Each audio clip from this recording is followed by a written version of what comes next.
കൊണ്ടും കൊടുത്തും പോരടിക്കുകയാണ് PV അൻവറും CPM-ഉം. ഉരുളയ്ക്കുപ്പേരി എന്ന കണക്ക് വാദപ്രതിവാദങ്ങൾ തുടരുകയാണ്. നിലമ്പൂരിലെ ഇന്നലത്തെ വൻ ജനക്കൂട്ടത്തെ താൽക്കാലികമെന്നാണ് ഇടതുമുന്നണി കൺവീനർ വിശേഷിപ്പിച്ചത്.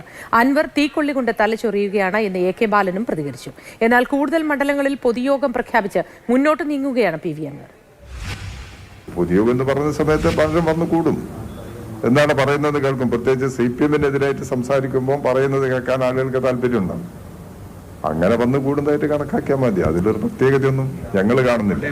അൻവറിന്റെ കുടുംബക്കാരും അൻവറിന്റെ ബന്ധുക്കളും അൻവറിനെ സ്നേഹിക്കുന്ന ഒരു ജനം ഇവിടെ എല്ലായിടത്തും ഉണ്ട്. 250 മണ്ഡലത്തിലുണ്ട്, 140 മണ്ഡലത്തിലുണ്ട്.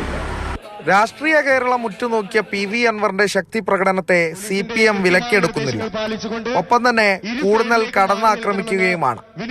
അൻവർ വിഷം കുത്തിവെക്കുകയാണെന്നാണ് AK ബാലൻ പറഞ്ഞത്. അൻവറിനെ പോലുള്ള ഒരാളുടെ ഭാഗത്ത് നിന്ന് മതത്തെയും അതുപോലെ തന്നെ വിശ്വാസത്തെയും ഉപയോഗപ്പെടുത്തിക്കൊണ്ട് അതുവഴി കേരളത്തിലെ ഇടതുപക്ഷ ജനാധിപത്യ മുന്നണിയുടെ ജനകീയ അടിത്തറക്ക് കോട്ടം സംഭവിപ്പിക്കുക, ഇത് UDF-ന്റെ ഒരു അജണ്ടയാണ്. ആ അജണ്ട നടപ്പിലാക്കുന്നതിന് വേണ്ടി കുറേ പണികൾ കഴിഞ്ഞ 8 വർഷമായി നടത്തുകയാണ്.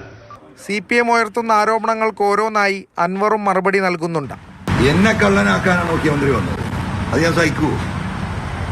പിന്നെ ഇപ്പൊ പാർട്ടി സെക്രട്ടറി, ജില്ലാ സെക്രട്ടറി കഴിഞ്ഞ 2 ദിവസമായിട്ട് ശ്രമിച്ചുകൊണ്ടിരിക്കുന്നത് എന്താണ്? എന്നെ മതവർഗീയവാദിയാക്കാനുള്ള പരിശ്രമമാണ്. PV അൻവറിന്റെ കൂടെ നിന്നു എന്ന പേരിൽ ആരും പ്രയാസപ്പെടേണ്ടി വരില്ലെന്നും അൻവർ പറഞ്ഞു വെക്കുന്നുണ്ട്. ഒരു ഭാഗത്ത് CPM-ന്റെ മറുപടി, മറുഭാഗത്ത് കൂടുതൽ പൊതുയോഗങ്ങൾ പ്രഖ്യാപിച്ചിരിക്കുകയാണ് അൻവർ. കൊണ്ടും കൊടുത്തും മുന്നോട്ട് നീങ്ങുകയാണ് CPM-ഉം PV അൻവർ. പ്രജോഷ് കുമാറിനൊപ്പം അരുൺ അമൃതനാഥ്, മാതൃഭൂമി ന്യൂസ്, മലപ്പുറം.